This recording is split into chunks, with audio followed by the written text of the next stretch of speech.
Amin. Kita puji Tuhan, kita bernyanyi dari Kidung Jemaat nomor 10 ayat 1 sampai dengan 3.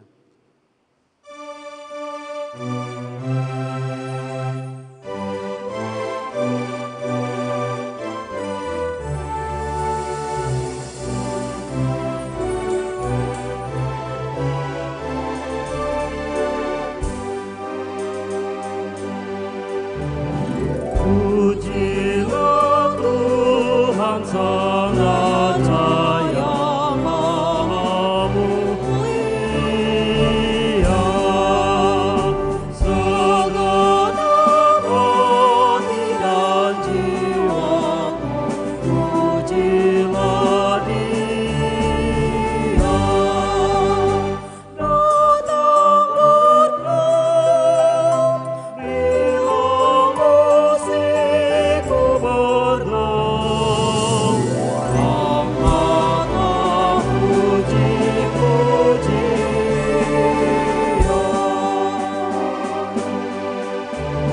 Pujilah Tuhan segala kuasa padanya,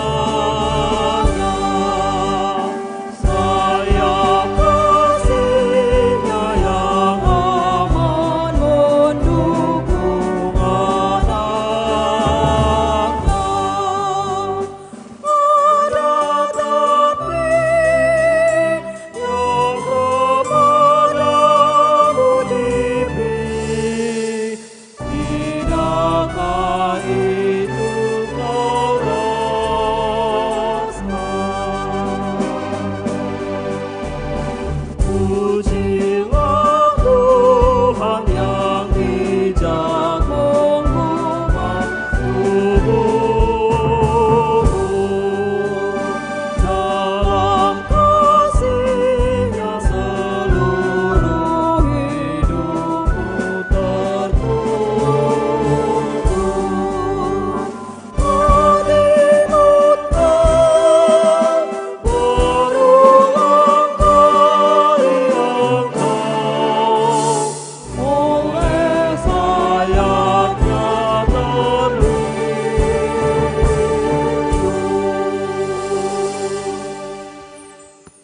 Di dalam nama Allah Bapa dan nama anaknya Tuhan Yesus Kristus dan nama Roh Kudus, Khalik langit dan bumi.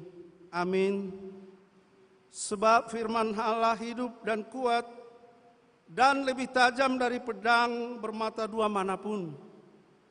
Ia menusuk amat dalam sampai memisahkan jiwa dan roh, sendi-sendi dan sumsum. Ia sanggup membedakan pertimbangan dan pikiran hati kita. Haleluya.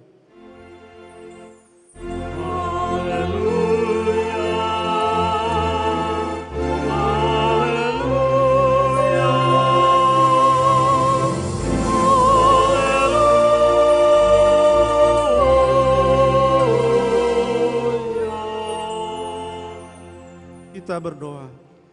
Ya Tuhan Allah Bapa kami, Engkaulah yang memimpin dan menguasai hati kami dengan Roh-Mu, agar kami mau mendengar dan menerima firman-Mu.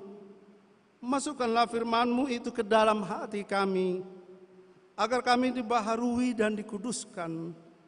Tolonglah agar kami semakin percaya kepada anak-Mu, Tuhan Yesus Kristus, agar kami memperoleh hidup yang kekal.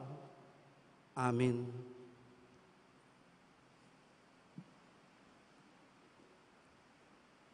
Kita angkat pujian, kita bernyanyi dari pelengkap Kidung Jemaat nomor 127 ayat 2 sampai dengan 3.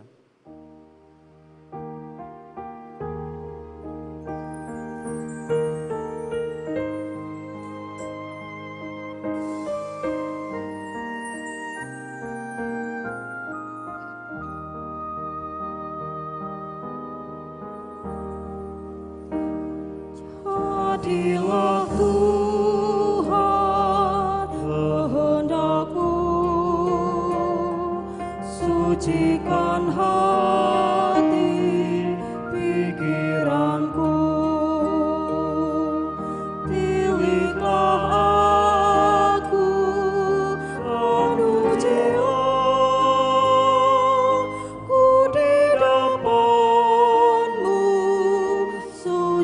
sembah.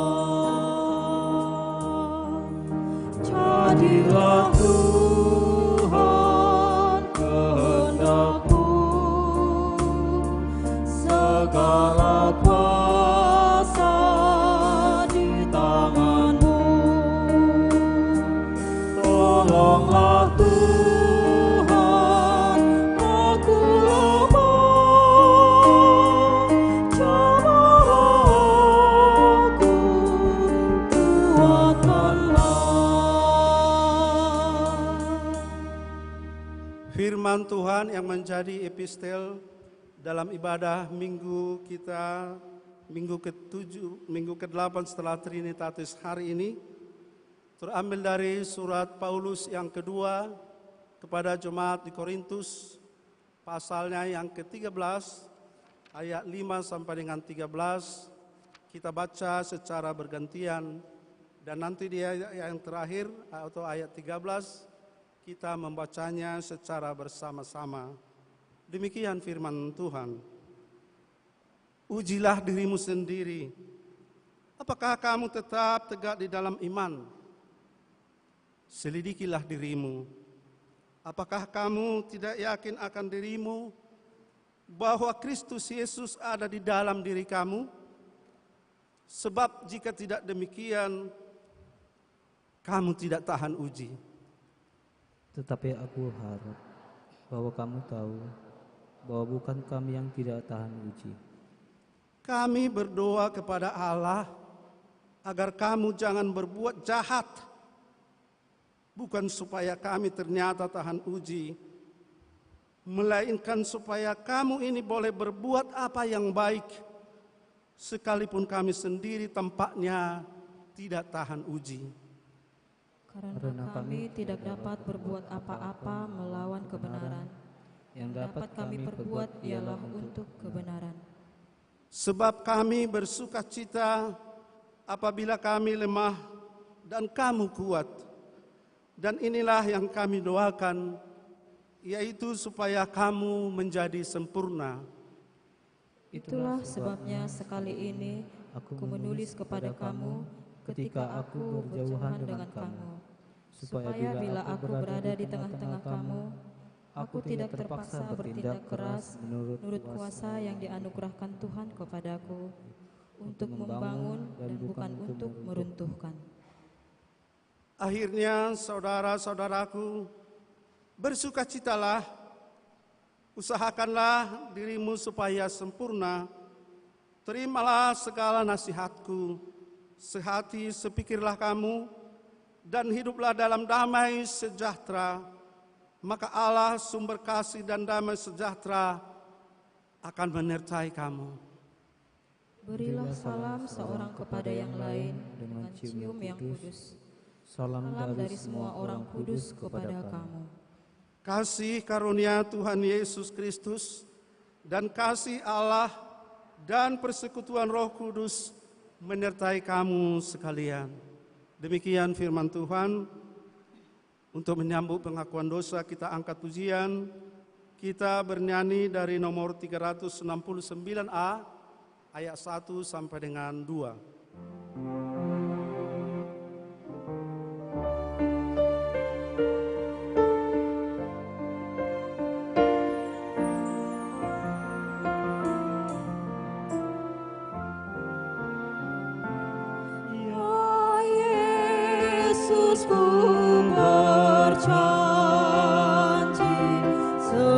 Setia padamu,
Jemaat yang dikasihi Tuhan Yesus Kristus, di dalam waktu yang sangat berharga yang masih diberikan Tuhan kepada kita saat ini, marilah kita mengingat kembali, merenungkan, menggumulkan, dan memohon keampunan atas segala dosa dan kesalahan kita di hadapan Tuhan.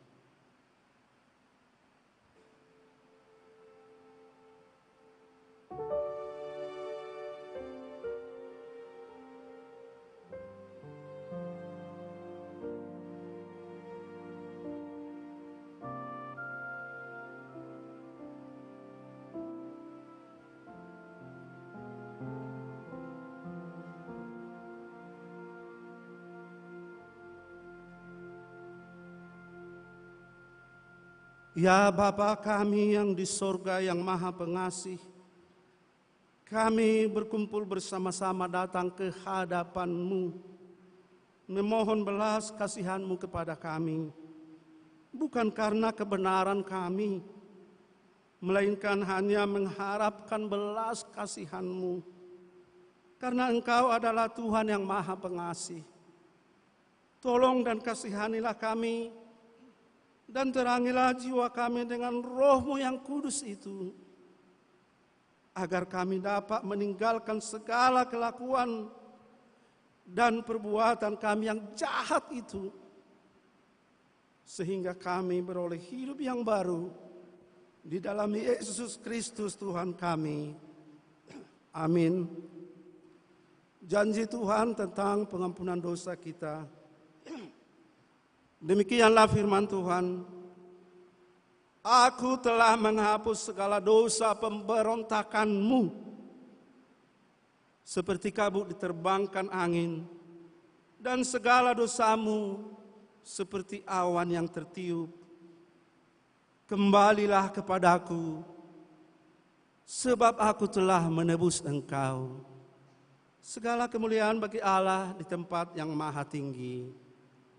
Amin.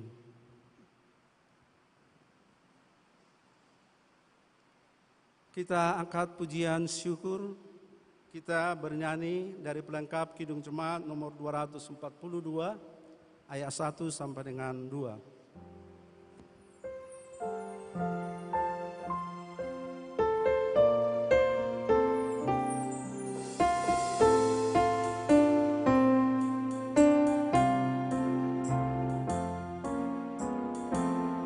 Seindah siang disinari terang, cara Tuhan mengasihiku. Seindah petang dengan angin sejuk, cara Tuhan mengasihiku. Tuhanku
Firman Tuhan yang menjadi petunjuk hidup baru dalam ibadah kita pagi hari ini Terambil dari surat Paulus yang pertama kepada jemaat di Korintus, pasalnya yang ke-13, ayat 13, demikian firman Tuhan. Demikianlah tinggal ketiga hal ini, yaitu iman, pengharapan, dan kasih. Dan yang paling besar di antaranya ialah kasih. Demikian firman Tuhan. Marilah kita memohon kekuatan dari Tuhan. Ya Allah Bapa kami, kekuatan untuk melakukan yang sesuai dengan firman-Mu. Amin. Kita angkat kembali pujian syukur. Kita bernyanyi dari Kidung Jemaat nomor 364, ayat 3 dan ayat 4.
Marilah kita bersaksi mengikrarkan pengakuan iman kita bersama jemaat pada segala abad di seluruh dunia ini. Kita ucapkan bersama-sama. Aku percaya kepada Allah Bapa yang Maha Kuasa, Khalik langit dan bumi. Aku percaya kepada Yesus Kristus, Anaknya yang tunggal Tuhan kita, yang dikandung daripada Roh Kudus, lahir dari anak darah Maria, yang menderita di bawah pemerintahan Pontius Pilatus, disalibkan, mati dan dikuburkan, turun ke dalam kerajaan maut, pada hari yang ketiga, bangkit pula dari antara orang mati, naik ke sorga, duduk di sebelah kanan Allah Bapa yang Maha Kuasa, dan akan datang dari sana untuk menghakimi orang yang hidup dan yang mati. Aku percaya kepada Roh Kudus, gereja yang kudus dan am, persekutuan orang kudus, pengampunan dosa, kebangkitan daging, dan hidup yang kekal. Amin. Untuk menyambut penyampaian sabda Tuhan, kita angkat pujian, kita bernyanyi dari pelengkap Kidung Jemaat nomor 258 ayat 1 sampai dengan 2.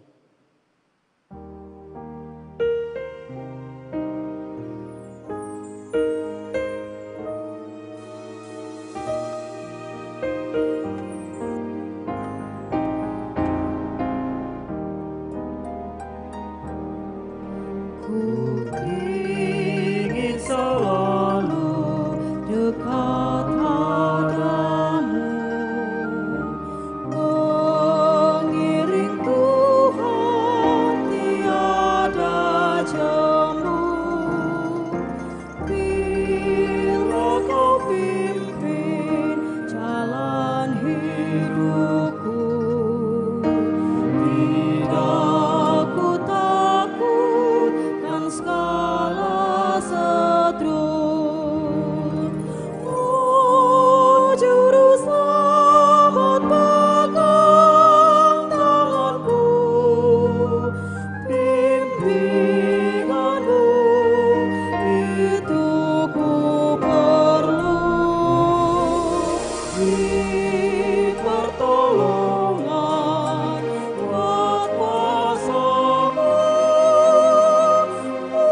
sejahtera yang dari Allah Bapa yang melampaui segala akal, itulah kiranya menyertai hati dan pikiran saudara-saudari dalam nama Yesus Kristus Tuhan kita. Amin. Bapak, Ibu, dan saudara-saudara yang dikasihi oleh Tuhan, firman Tuhan untuk melengkapi sukacita kita sekaligus menjadi renungan pada ibadah kita adalah yang terambil dari Kejadian 28 ayat 10 sampai 22. Mimpi Yakub di Betel. Maka Yakub berangkat dari Berseba dan pergi ke Haran. Ia sampai di suatu tempat dan bermalam di situ. Karena matahari telah terbenam, ia mengambil sebuah batu yang terletak di tempat itu dan dipakainya sebagai alat kepala, lalu membaringkan dirinya di tempat itu. Maka bermimpilah ia, di bumi ada didirikan sebuah tangga yang ujungnya sampai di langit, dan tampaklah malaikat-malaikat Allah turun naik di tangga itu. Berdirilah Tuhan di sampingnya dan berfirman, Akulah Tuhan Allahmu Abraham nenek moyangmu dan Allah Ishak. Tanah tempat engkau berbaring ini akan kuberikan kepadamu dan kepada keturunanmu. Keturunanmu akan menjadi seperti debu tanah banyaknya, dan engkau akan mengembang ke sebelah timur, barat, utara, dan selatan. Dan olehmu serta keturunanmu, semua kaum di muka bumi akan mendapat berkat. Sesungguhnya aku menyertai engkau dan aku akan melindungi engkau kemanapun engkau pergi. Dan aku akan membawa engkau kembali ke negeri ini, sebab aku tidak akan meninggalkan engkau, melainkan tetap melakukan apa yang kujanjikan kepadamu. Ketika Yakub bangun dari tidurnya, berkatalah ia, sesungguhnya Tuhan ada di tempat ini, dan aku tidak mengetahuinya.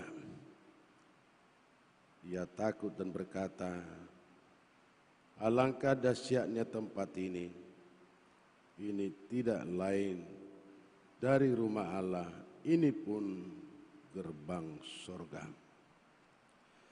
Keesokan harinya pagi-pagi Yakub mengambil batu yang dipakainya sebagai alas kepala dan mendirikan itu menjadi tugu dan menuang minyak ke atasnya.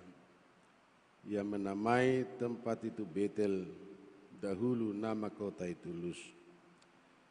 Lalu bernazarlah Yakub, jika Allah akan menyertai dan akan melindungi aku di jalan yang kutempuh ini, memberikan kepadaku roti untuk dimakan dan pakaian untuk dipakai, sehingga aku selamat kembali ke rumah ayahku, maka Tuhan akan menjadi Allahku, dan batu yang kudirikan sebagai tugu ini akan menjadi rumah Allah. Dari segala sesuatu yang engkau berikan kepadaku, akan selalu kupersembahkan 1/10 kepadamu. Demikian Bapak, Ibu, dan saudara-saudara yang dikasihi oleh Tuhan, cerita ini adalah cerita keluarga daripada Ishak dan Rebeka. Kita tahu dalam keluarga ini ada selama 20 tahun mereka menantikan anak. Mereka bergumul bersama, berdoa secara bersama-sama supaya Tuhan mengaruniakan kepada keluarga ini anak. Dan sewaktu dalam kandungan sudah ada nubuat Tuhan, dan Tuhan berfirman kepada Ribka, dalam kandunganmu dua bangsa yang besar, tapi selalu bermusuhan. Adiknya menjadi tuan bagi abangnya, dan abangnya menjadi hamba bagi adiknya, dan adiknya lebih kuat daripada abangnya.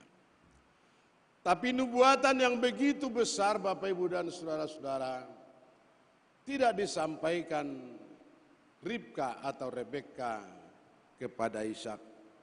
Karena apa? Karena Rebeka terlalu sadar akan kecantikannya.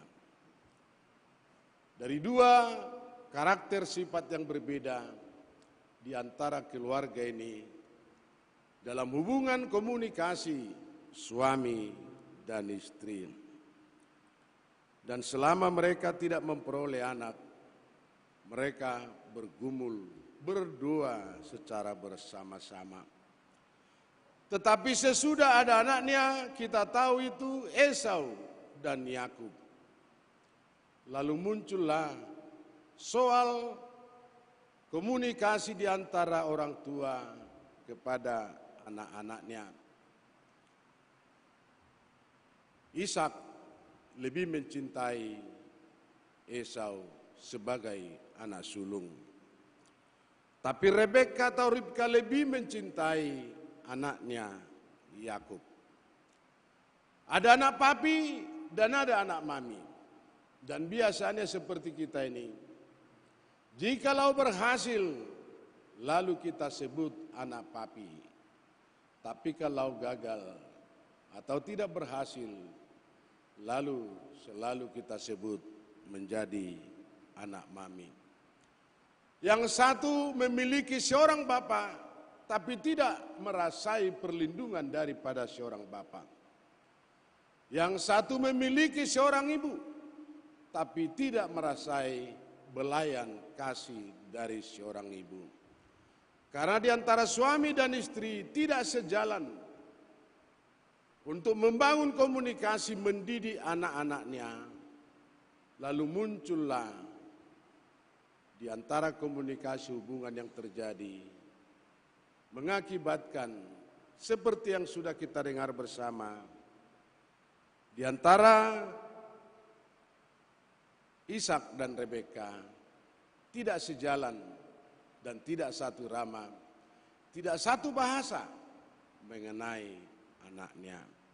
Dan kelanjutan cerita itu, Bapak, Ibu, dan saudara-saudara, sudah pasti kita tahu terjadi distorsi komunikasi di antara suami dan istri. Demikian juga di antara anak-anak mereka. Lalu kelanjutan cerita itu, Bapak, Ibu, dan saudara-saudara, Ishak sudah tua dan ingin anak-anaknya diberkati sebelum meninggal. Sekalipun nubuatan Tuhan pada waktu itu ada dua bangsa yang besar, sudah ada perubahan-perubahan tertentu di antara anak yang akan lahir. Tapi sesudah dewasa terjadilah tipu menipu di antara suami dan istri. Dan Rebeka mendengar bahwa Esau akan diberkati.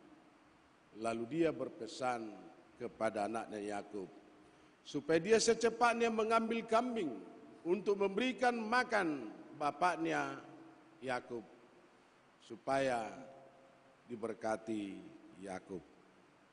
Sekalipun dalam cerita ini ada tipu menipu dan Yakub sadar, Bapak, Ibu, dan saudara-saudara, kita bisa melihat itu bagaimana perlakuan daripada Yakub.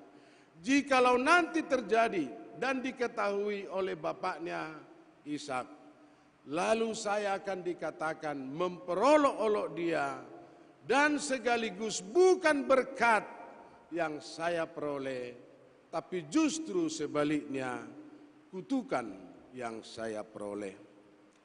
Lalu apa kata ibunya Rebeka karena sudah terlalu mencintai anaknya Yakub? kata-kata kutuk, dia katakan, biarlah aku yang menanggung kutuk itu. Bapak, Ibu, dan saudara-saudara, ada dosa yang didatangkan oleh pribadinya sendiri melalui kata-kata.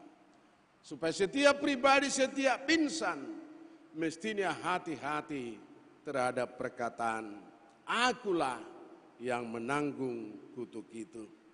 Dan kita tahu kelanjutan daripada cerita ini, Bapak, Ibu, dan saudara-saudara, karena Rebeka berkata, akulah yang menanggung kutuk itu. Kita bisa melihat itu dalam Kejadian 27 ayat 12, 13 dan 46. Akhirnya apa yang terjadi? Sampai akhir daripada hidup Yakub pun Rebeka tidak mengetahui. Lalu pada satu ketika aku menyesal hidup dan lebih bagus aku mati karena perkataan daripada kata-katanya sendiri. Kita bisa melihat itu dari beberapa persepsi konteks yang berbeda dalam perjanjian lama dan perjanjian baru akibat kata-kata yang dilontarkan. Saya kembali dulu soal penyalipan Tuhan, sebagaimana ada pengadilan yang tidak adil pada waktu itu. Dengan berbagai tuduhan-tuduhan kepada Yesus, akhirnya Pilatus mengatakan, aku tidak mendapatkan kesalahannya. Lalu Pilatus cuci tangan, dan Pilatus berkata kepada orang Yahudi, karena desakan-desakan mereka kepada Pilatus untuk disalibkan Yesus sendiri.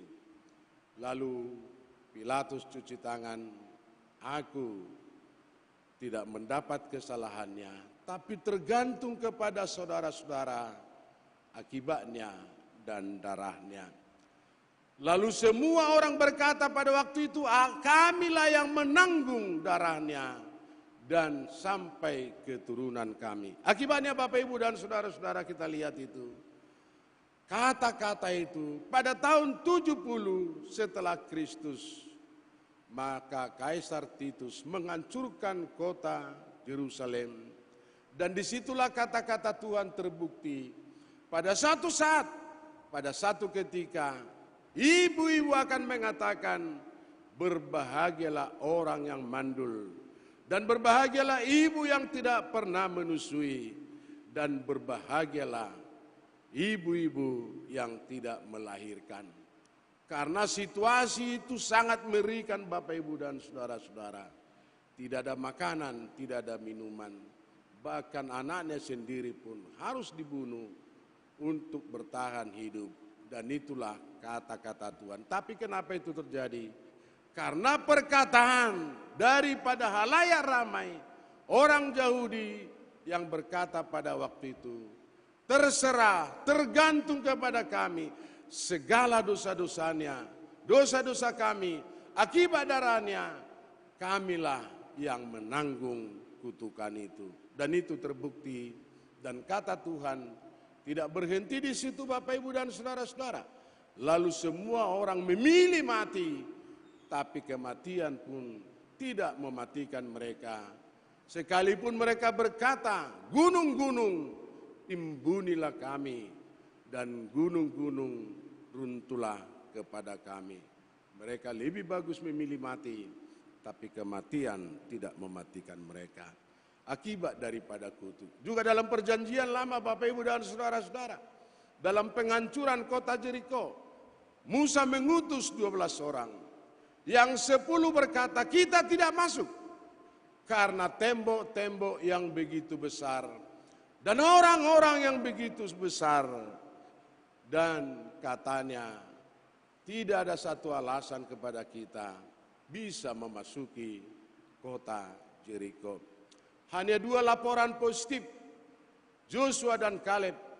Kita harus memasuki dan meruntuhkan kota Jeriko.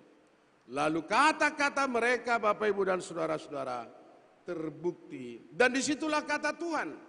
Maka di padang gurun ini, akibat perkataan itu, ragu akan penyertaan Tuhan, mayat-mayat akan bergelimpangan. Tapi Joshua dan Kaleb memasuki kota Jeriko dan memasuki kota perjanjian. Kenapa itu kita singgung Bapak Ibu dan saudara-saudara? Akibat daripada perkataan-perkataan dan kutuk-kutuk tertentu, dosa-dosa tertentu, bukan hanya karena perbuatan, tapi bisa didatangkan oleh kata-kata sendiri. Lalu kata Tuhan, apa yang kamu ucapkan, tergantung apa yang kamu katakan.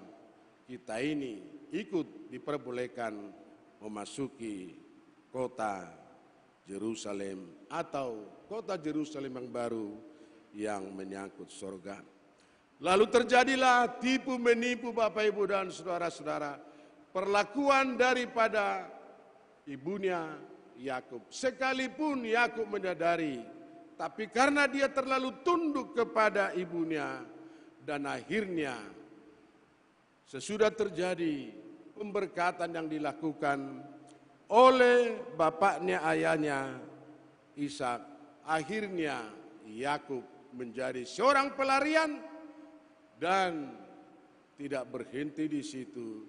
Akibat daripada tipu menipu yang dilakukan oleh Yakub, terlalu banyak masalah yang harus diselesaikan dan terlalu banyak masalah yang mengejar-ngejar dia karena perlakuan Yakub sendiri. Dan pelarian ini dia harus lari meninggalkan keluarganya, meninggalkan segala sesuatunya, dan kita tahu kekhawatiran, ketakutan, kegelisahan akan tetap menghantui dia. Dan dia akan pergi ke Haran, tempat daripada mertuanya Laban, karena dia seorang pelarian pamannya Laban. Dan pada waktu dia menjalani jarak yang begitu jauh, dan akhirnya dia lelah, dan disitulah dia tidur pada waktu itu. Bapak Ibu dan saudara-saudara yang dikasihi oleh Tuhan, disitulah kita lihat penyertaan Tuhan. Tapi sebentar Bapak Ibu dan saudara-saudara, sekalipun ada kata-kata penyertaan Tuhan, tadi kita sudah berbicara akibat daripada perlakuan tipu muslihat yang dilakukan oleh Yakub, terlalu banyak kesusahan, terlalu banyak penderitaan, dan terlalu banyak kegelisahan akibat daripada dosa yang dia lakukan. Akibatnya kita tahu hampir semua masalah yang selalu hadir dalam hidupnya adalah masalah yang menghantui kehidupannya sendiri. Yang pertama-tama Bapak Ibu dan saudara-saudara, dia harus bekerja selama 14 tahun supaya dia mendapat kekasih sejatinya Rahel. Tapi tidak berhenti di situ juga. Ada rencana daripada pamannya Laban mempekerjakan dia 20 tahun lagi untuk memperkaya Laban sendiri. Dan kita tahu juga Bapak Ibu dan saudara-saudara, sewaktu Rahel mengandung, melahirkan anak yang paling dia kasihi, Rahel meninggal dunia. Terlalu banyak kesukaran, terlalu banyak kesusahan akibat daripada tipu yang dilakukan oleh Yakub sendiri. Tapi pelarian dia Bapak Ibu dan saudara-saudara, Tuhan hadir pada waktu itu. Dan dia melihat ada satu tangga. Dan pada waktu dia bangun, ada satu respon, ada penyertaan Tuhan. Dan kita tahu Tuhan berkata, dan Tuhan tidak pernah meninggalkan setiap pribadi insan yang percaya kepada Tuhan sendiri. Dan walaupun ada di situ iman, sikap yang tawar-menawar, yang selalu ada margening di antara Yakub dan Tuhan sendiri. Kenapa saya katakan seperti itu? Jikalau Tuhan menyertai aku, memberikan roti dan memberikan pakaian kepadaku, sebenarnya bukan masalah iman yang bagus, Sekalipun Tuhan telah mengatakan dan dia melihat Tuhan ada di sampingnya, dan Tuhan berkata dan Tuhan berjanji bahwa tanah ini akan saya serahkan kepadamu dan keturunanmu sampai ke barat, timur, utara, selatan, dan tidak terhitung seperti debu banyaknya. Tapi itulah penyertaan Tuhan Bapak Ibu dan saudara-saudara, dengan satu catatan bahwa selalu ada penghubung kita di antara sorga dan kehidupan kita sendiri. Dan kita tidak pernah ditinggalkan Tuhan sedetik pun. Tapi yang mestinya setiap pribadi jangan melarikan diri dari masalah, tapi kenalilah masalah dan kenalilah dirimu. Dan siapakah sebenarnya Tuhan yang menolong kita. Dan Yakub berkata pada waktu itu, jikalau Tuhan memberikan aku roti dan memberikan aku pakaian, dan dia bernazar bahwa Yakub akan mendirikan satu rumah, tabernakel atau bait suci di tempat itu. Karena itulah namanya Betel, rumah Tuhan, dan dia bernazar seterusnya. Maka segala sesuatunya hasil daripada pekerjaanku, aku akan memberikan 1/10 kepada Tuhan.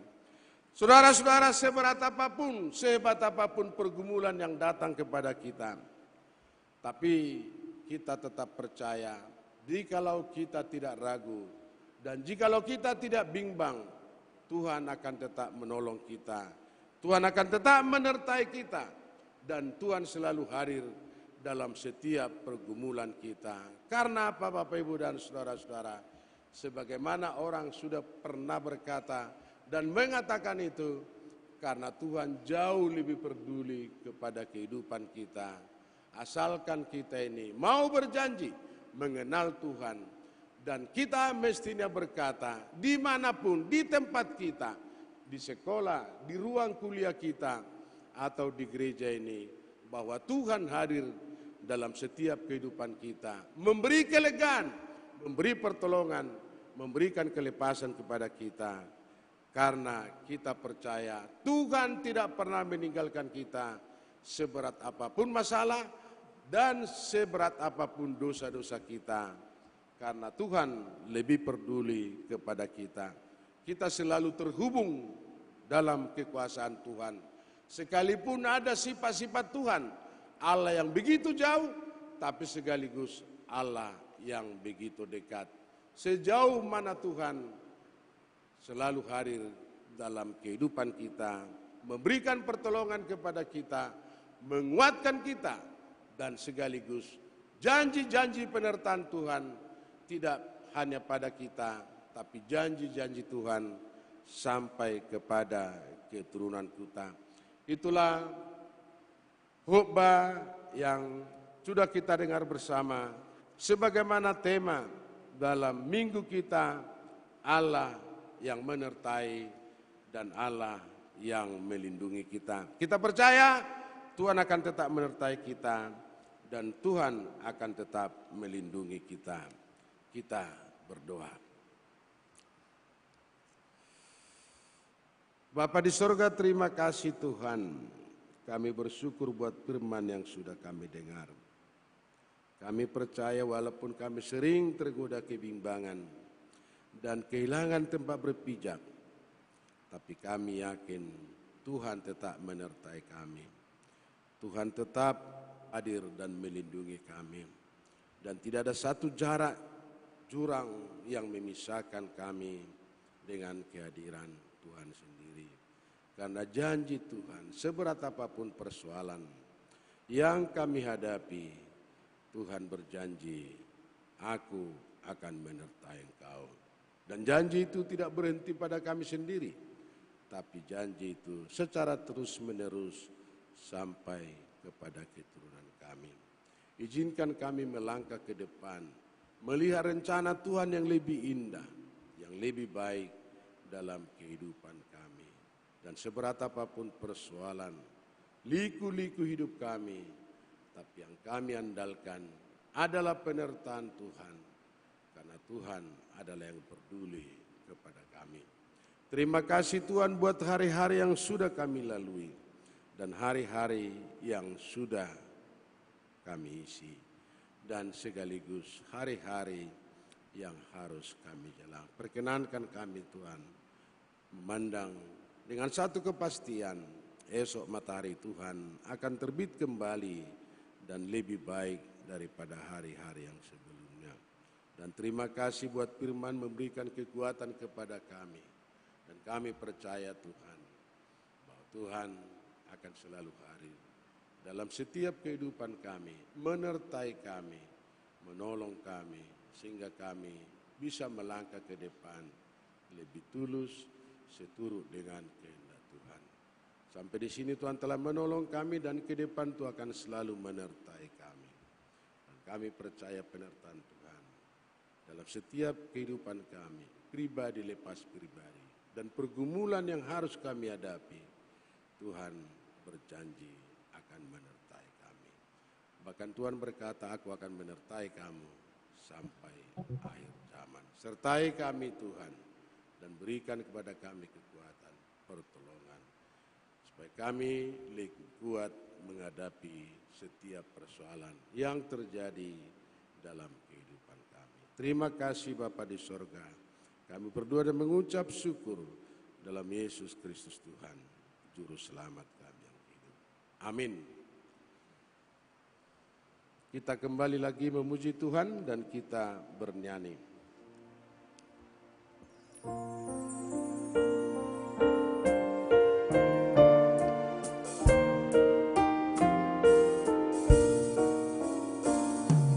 Apapun juga menimpamu, Tuhan menjagamu. Naungan kasih-Nya pelindungmu, Tuhan menjagamu. Tuhan menjagamu, waktu tenang atau tegang, Dia menjagamu, Tuhan menjagamu. Dipeliharanya hidupmu, Tuhan menjagamu. Dan didengarkannya doamu, Tuhan menjagamu. Tuhan menjagamu, waktu tenang atau tegang, Ia menjagamu, Tuhan menjagamu. Firman Tuhan mempersiapkan hati dan pikiran kita untuk mempersembahkan persembahan kita adalah Filipi 4 ayat 19. Allahku akan memenuhi segala keperluanmu menurut kekayaan dan kemuliaan-Nya dalam Kristus Yesus. Amin.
kita berdoa, ya Allah Bapa kami yang ada di surga, kami mengaku dengan setulus hati Engkaulah sumber segala berkat dan karunia dalam hidup kami.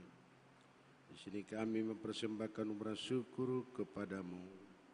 Terimalah persembahan umat-Mu dan berkata dan menjadi alat kesaksian persekutuan dan pelayanan jemaat-Mu ini. Jadikanlah hidup kami persembahan yang berkenan kepadamu. Dan pakailah hidup kami untuk turut menghadirkan tanda-tanda kerajaan-Mu. Kasih keadilan, damai sejahtera dan sukacita. Bukalah hati kami oleh Roh Kudus-Mu agar kami senantiasa mengucapkan syukur kepadamu. Dalam nama Yesus Kristus Tuhan kami. Amin.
Kami yang di surga, dikuduskanlah nama-Mu, datanglah kerajaan-Mu, jadilah kehendak-Mu di bumi seperti di surga.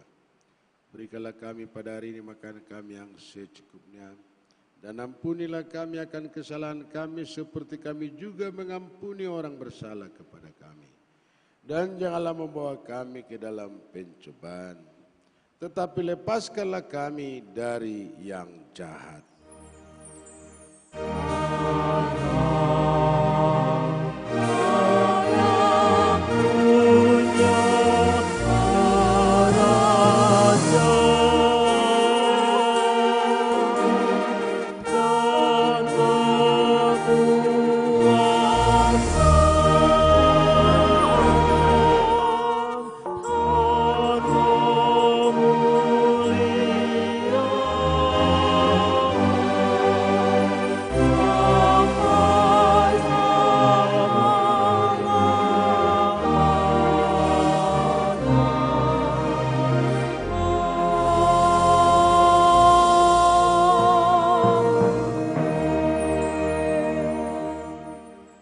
Terimalah berkat dari Tuhan dan pulanglah dengan damai. Tuhan memberkati dan melindungi saudara. Tuhan menyinari saudara dengan wajah-Nya dan memberi saudara kasih karunia. Tuhan menghadapkan wajah-Nya kepadamu dan memberi engkau damai sejahtera.